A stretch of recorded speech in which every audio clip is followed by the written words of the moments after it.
मैं भारत का संविधान हूँ, लाल किले से बोल रहा हूँ। मैंने तो समता सौंपी थी, तुमने फर्क व्यवस्था कर दी। मैंने न्याय व्यवस्था दी थी, तुमने नर्क व्यवस्था कर दी। हर मंजिल ठहरी कर डाली, गंगा भी मैली कर डाली।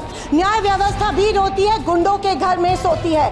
गांधी को गाली मिलती है, डाकू को ताली मिलती है। क्या ब्रह्मा विष्णु महेश अशुभ है? जो हम 3 रेखाएं माथे पे लिखते हैं वो अशुभ है? क्या त्रिशूल अशुभ है? परिणीति शिंदे जी, परिणीति शिंदे जी हो गए। मुझे आपने इस ऐतिहासिक दिन में अपनी बात रखने का अवसर दिया, मैं आपका तहे दिल से शुक्रिया अदा करती हूँ। मैं उस राज्य से हूँ जहाँ संत ज्ञानेश्वर, संत तुकाराम और संत रोहिदास जैसे अनेक संतों ने समाज को प्रेम और सद्भावना दी। दूसरी तरफ शिवाजी महाराज, संभाजी महाराज और शाहू महाराज जैसे शूरवीरों ने अपनी दूरदृष्टि से सामाजिक एकता और न्याय संगत समाज प्रणाली की स्थापना की। मैं उस महाराष्ट्र की पुत्री हूँ जहाँ महिलाओं के अधिकार सुनिश्चित करने हेतु अनेक आंदोलन द्वारा महात्मा ज्योतिबा फुले, क्रांति ज्योति सावित्रीबाई फुले जैसे समाज सुधारकों ने समाज को एक नई दिशा दी।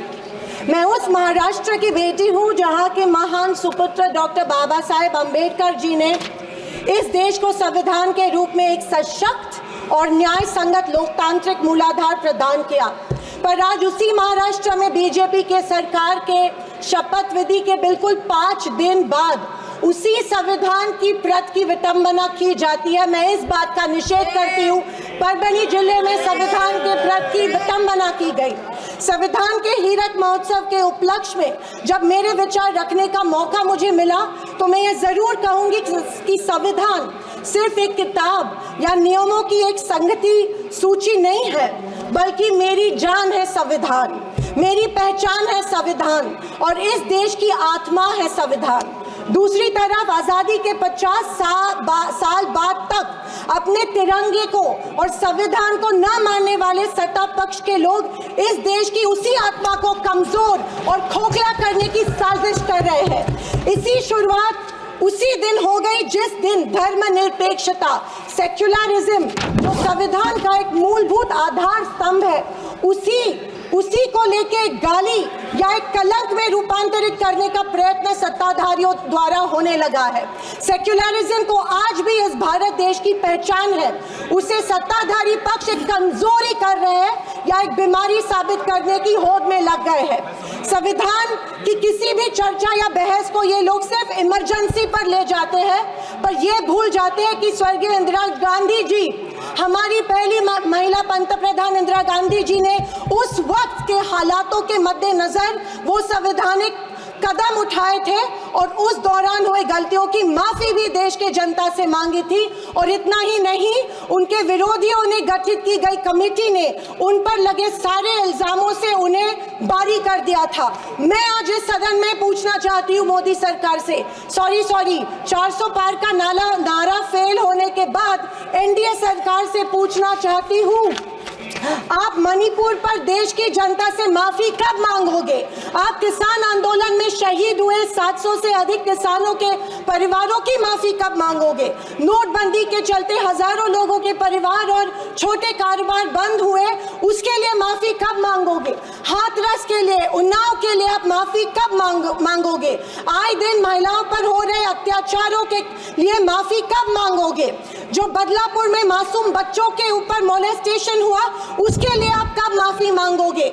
जेल में बैठकर अपराधी मर्डर प्लॉट्स गुजरात में सरकार उनको संरक्षण दे रही है, उसके लिए आप कब माफी मांगोगे? खैर, ये इनकी हिस्ट्री रही है या इनके डीएनए में है कि माफी सिर्फ खुद को बचाने के लिए अथॉरिटी में बैठे लोगों से मांगते हैं, आम जनता से ये माफी नहीं मांगते हैं। सत्ताधारी पक्ष के संविधान पर दिए गए भाषण सुनकर हंसी आ रही थी और अचरज भी हो रहा था, क्योंकि जो लोग इस देश में संविधान स्थापित होने के बाद हर पल संविधान को कोसते रहते हैं और हमेशा इस संविधान के विरोधी रहे हैं, उन्हीं को आज संविधान के गुणगान करते देख मन में प्रसन्नता हो रही है और संविधान के प्रति मेरी निष्ठा द्विगुणित हो रही है, क्योंकि ये एहसास हो रहा था कितने ही झूठ के पहाड़ बना लो, सच के आगे आखिर झुकना ही पड़ता है।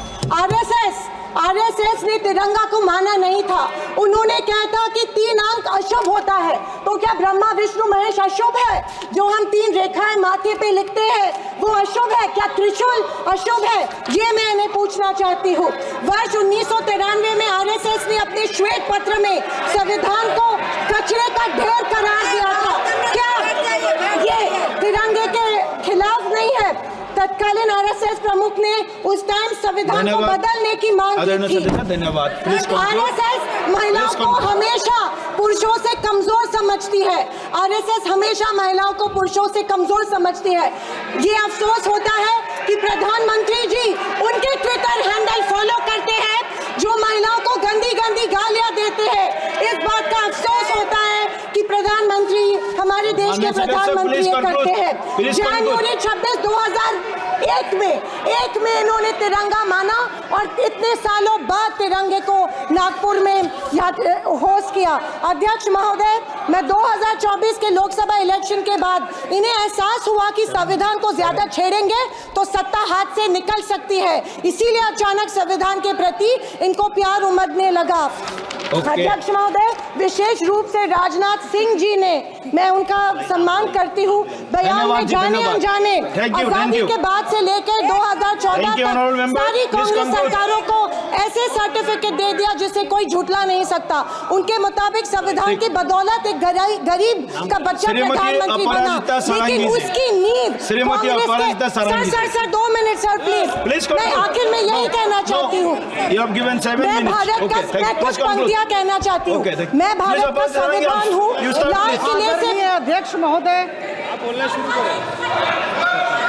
हिंदी की एक प्रसिद्ध कविता की कुछ पंक्तियों से। एक सेकंड, मैं भारत का संविधान हूँ, लाल किले से बोल रहा हूँ। मैंने तो समता सौंपी थी, तुमने फर्क व्यवस्था कर दी। मैंने न्याय व्यवस्था दी थी, तुमने नर्क व्यवस्था कर दी। हर मंजिल ठहरी कर डाली, गंगा भी मैली कर डाली। न्याय व्यवस्था भी रोती है, गुंडों के घर में सोती है। गांधी को गाली मिलती है, डाकू को ताली मिलती है। क्या आपराधिक चलन हुआ है? आदरणीय अध्यक्ष महोदय,